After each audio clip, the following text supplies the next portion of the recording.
Hi, I'm Katie Waldrop. Thanks for watching Magnolia Outdoors. Today we are at Neil Pope Farms in Salem, Alabama. We're going to be talking to Farmer Garver and learning about his organic farming. To start out, tell me how you got here and tell me a little bit about your background. Yeah, sure. A little bit about my background. I started off wanting to work in the audio industry as a recording engineer and became a music promoter. And through success and failure, learned that I wanted to do something more fulfilling with my life. So I took a few years and found an educational program in California.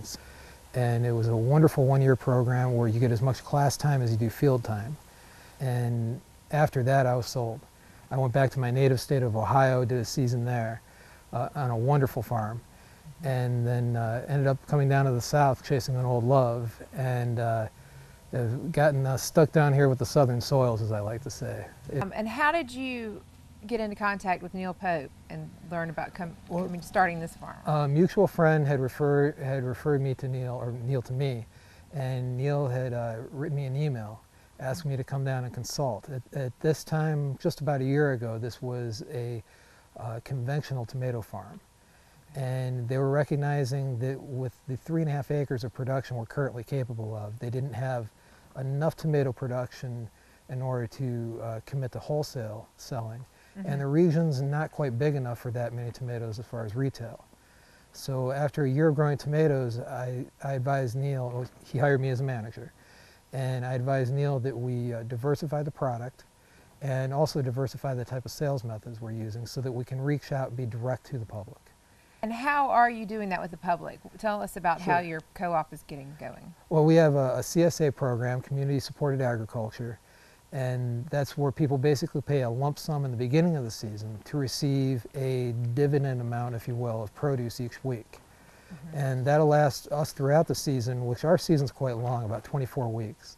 Okay. And then on top of that, we'll also be doing sales to some local restaurants, and also we may be putting up a market stand somewhere. Tell me the prices of what the shares will be.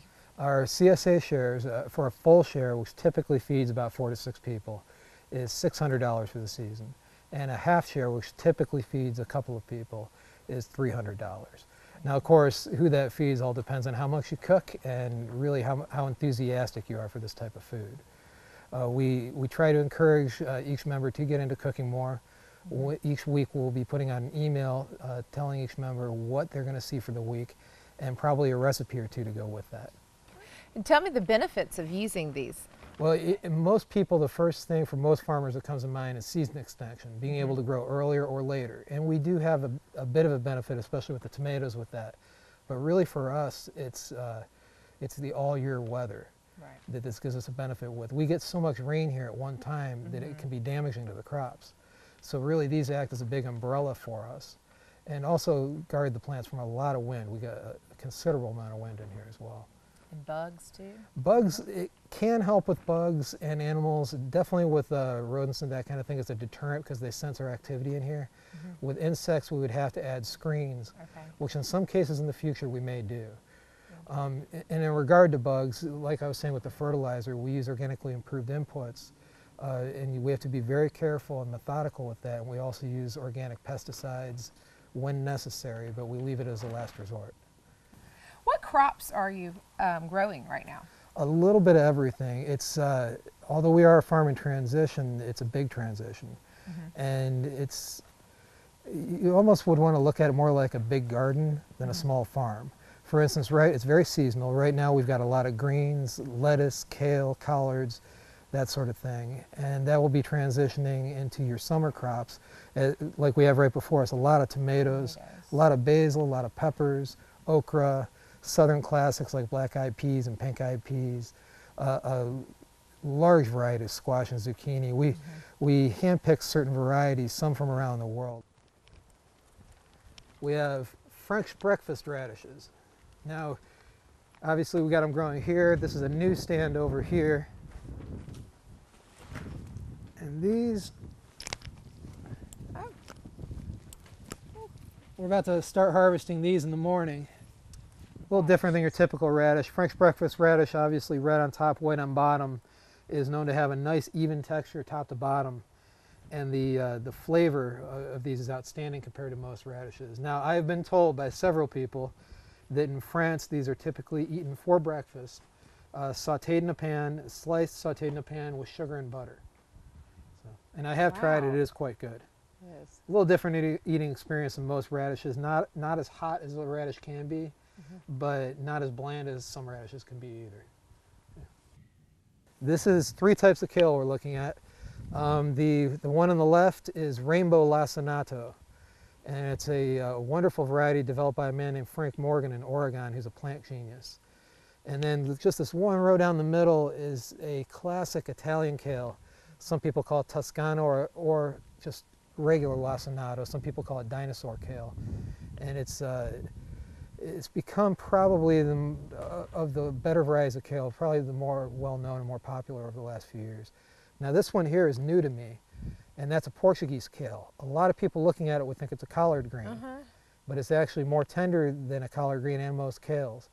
And in Europe is widely known for a Portuguese kale and red bean soup. I'm new to growing it this year. From what I understand, the midrib, or the stem going up, is crunchy and sweet.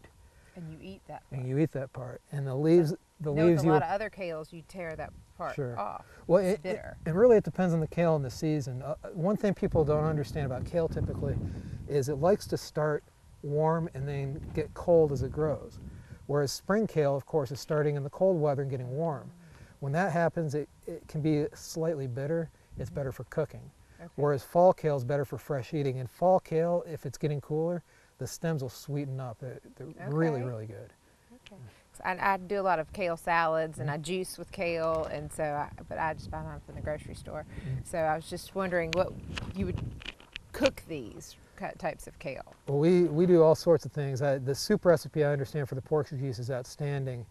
The lacinato and the rainbow lacinato both, when we're at home cooking, our favorite dish to do is a stir fry, where we cook them in sesame oil with sesame seeds and a bit of ginger, and it is outstanding.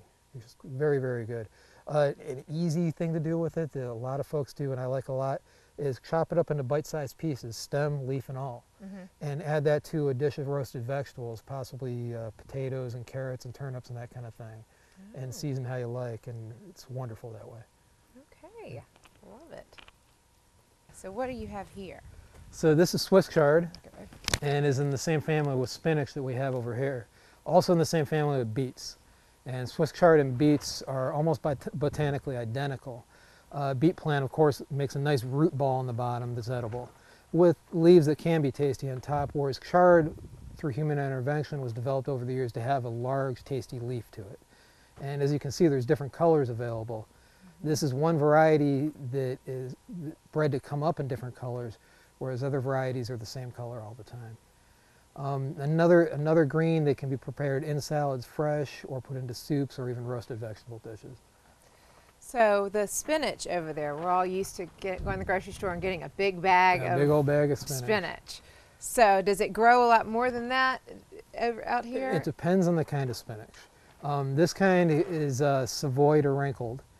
And this type here we want, because we don't have a large window of time to grow spinach here, I wanted one spinach that could grow up big and get one crop. This kind of spinach will get about the size of a basketball, and then we'll take it down and serve it. Whereas other types in an area more hospitable to spinach, you can cut and come again and cut and come again several times. Okay, because I know I go through a lot of spinach when you're trying to cook it. I do too. Down very quickly. So this is a house of lettuce. And here we have a good example of companion planting, where we've got 2 different crops in one bed. Onions and lettuce get along very well together. So after we put this romaine lettuce in here, we put a row of onions right down the center. And these are a scallion type, or a bunching onion. And then these rows here, you can see we've got a lot of color. There's this is one of my favorites. It's called New Red Fire. I think it's very, very pretty. And then down here, we've got an unusual one.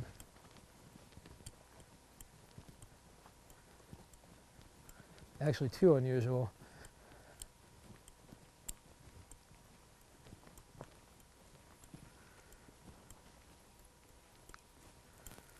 So this here is a type of bib lettuce. And what's unusual about that is that it's green, but it's got those nice purple and red colors coming over wherever you see the ruffle. And this here is new to me. It's a high heat environment lettuce that is gigantic. And we call it devil ears. And most people probably wouldn't recognize it as lettuce, but it's very good. Wow. That's a lot of types of lettuce. There are so many kinds of lettuce. And one thing that's to our benefit is, pardon me, your higher heat tolerant lettuces that we can grow here happen to typically be the ones that have a lot of color and a lot of texture and a lot of flash, as well as flavor. And typically with any crop where you see more color and shape and size, you're bound to have more nutrition. You know, your head of iceberg lettuce out of the grocery store is pretty much water and cells, whereas this lettuce here is going to have more minerals, more vitamins, and some research shows that the better the lettuce, the better it is for your brain, actually. Right. I know the nutrition-wise, they say that the bright colors, you're supposed to have a lot of bright colors on your plate now. Absolutely. And when we test different crops, we see that for sure. Okay. Yeah. Well, these guys are ready to go. Wow. So how long did it take, like, these to grow?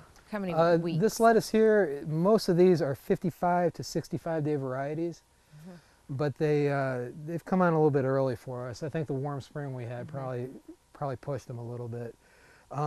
Give you an example. This is more of a 65 day variety. You can see it's still got room to grow, whereas these 55 day varieties, they're ready to go. Wow. And these were started by seed in our propagation house. So this is our propagation greenhouse. It's a controlled environment unlike our hoop houses. And that's so that we can raise seedlings in here and young plants in a comfortable environment. So let's go inside. So after you. Thank you. So yeah, this is our propagation greenhouse. You can see on all these tables we've got seedlings of different sizes. Right in front of you here, you've got different types of watermelons. A lot of people direct seed watermelons into the field. We like to do them first to ensure the crop. And looking around, we've got, these are leftover tomatoes from a house that we planted yesterday. Some flowers, marigold starts are behind you.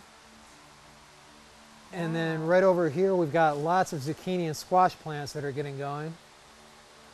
And then right here in the center of this table is all baby peppers. And kind of interesting, tomatoes and peppers, especially tomatoes, are what you call an adventitious rooter, meaning that they like to be transplanted. So we start these peppers, this tray here has 288 cells. We'll actually transplant these to a larger cell size and then to the field eventually. Some of these peppers will end up in our hoop houses, some of these will end up in the field. Some are very good old world varieties you usually don't see in the grocery store, like Spanish and Italian frying peppers that are long and pointed, usually yellow, red, or orange. Flavor usually better than most bell peppers. We do bell peppers as well. And then we've got some little specialty ones, like a little one called Gypsy. It's about this big, that a little 2-foot plant can outproduce most 5-foot pepper plants. Pretty extraordinary. And this one's warmer? This one is kept warm. We've got a furnace up there, and the shutter's there, and then a very powerful fan right there. That fan, it's important that you can empty out the temperature of all the air mass of your room in less than 1 minute. When you're hot, and that can do the job. And how many people work here? This seems like a lot of work. Well, that's something that's been in flux. Okay. I currently have one gentleman that works with me full time, and 2 other guys that do other jobs around the farm that are not related to food production, and they sometimes help out, as well as 2 other full-time guys that are mostly dedicated to the equipment that we use for moving lots of earth, not necessarily farming, and they also help out sometimes. We're kind of being a farmer in transition. Well, in a lot of ways, this is really our first year. So we're going through some growing pains, and we're trying to feel out who we need where and when and how we need them. Tell us about the property. Sure. Neil Pope bought this property over a decade ago, and I think he had something in mind along these lines of what we're doing now. There's a couple things to note about it. It's a 100-acre property. We've got over 40 acres cleared now, and about 3.5 acres of that is available for production of food crops. And we plan to expand that year after year, as well as build more of these high tunnel hoop houses. They help us out a lot. Now currently we have no choice but to use municipal water, like most people have in their home. But a project we have over here is a large water reservoir that's being built, or dug, I'm not sure which is the right term, that is 210 feet wide this way, and I'm not sure how many feet long, probably could be a couple thousand. And we plan to eventually have a dam at the end so we can fill it with water and provide our own water here for the crops and for the people. It's quite a large undertaking. They've been working on it for a good while and are currently working with engineers to make sure they built the dam correctly.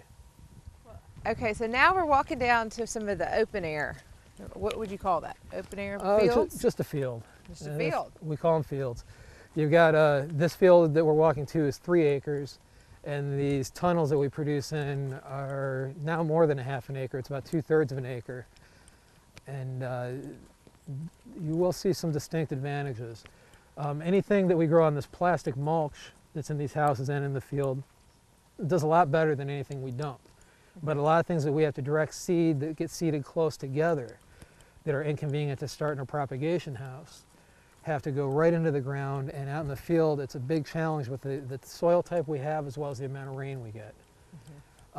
Around here with these heavy soils, if we get one of these torrential rainfalls like we had the other day, where several inches can drop in one day, it beats down the soil, and then the sun comes out the next day and it dries up faster than you can even imagine.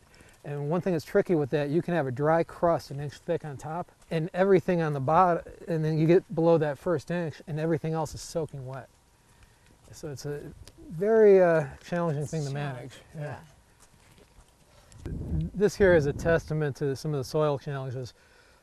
These peas, they're different kinds actually. This here is an English pea, a common pea like you'd buy in a can. This here is a snow pea, the flat type. And the English peas, this row and this row, were planted the day before these. These here, however, the next day we got one of those heavy rainfalls.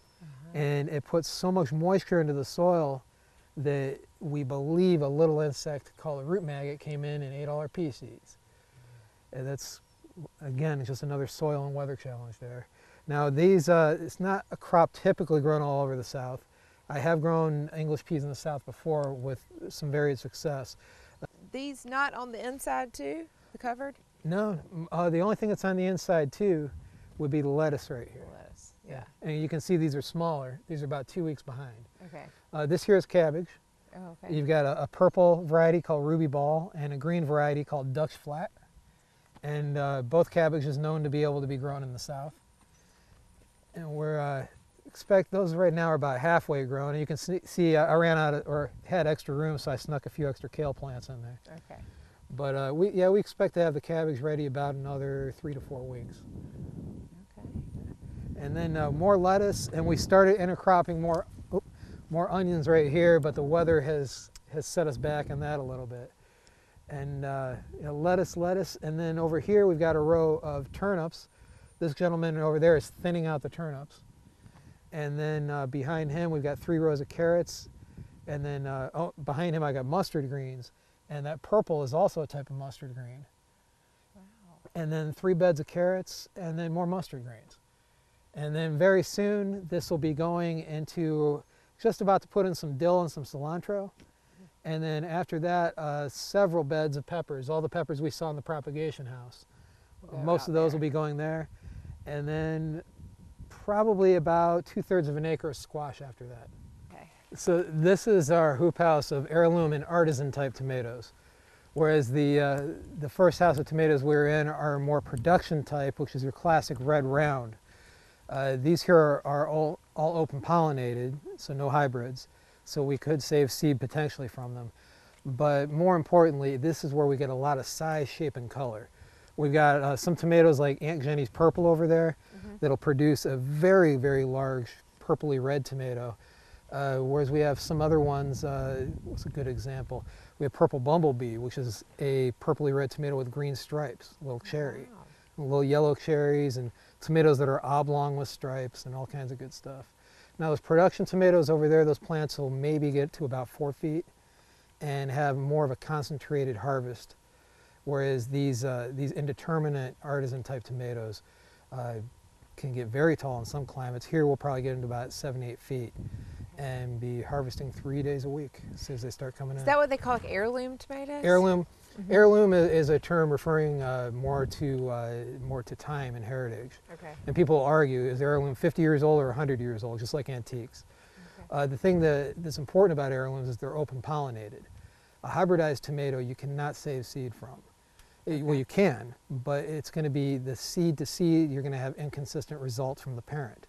Whereas an open pollinated tomato, like an heirloom tomato always is, and there are other open pollinated tomatoes that are not heirloom, an open pollinated tomato is something that you can reliably save seed from, and in some cases too can keep you out of trouble. Some of these hybridized tomatoes can be plant variety protected, which means that you are incapable of selling a product from that plant without permission.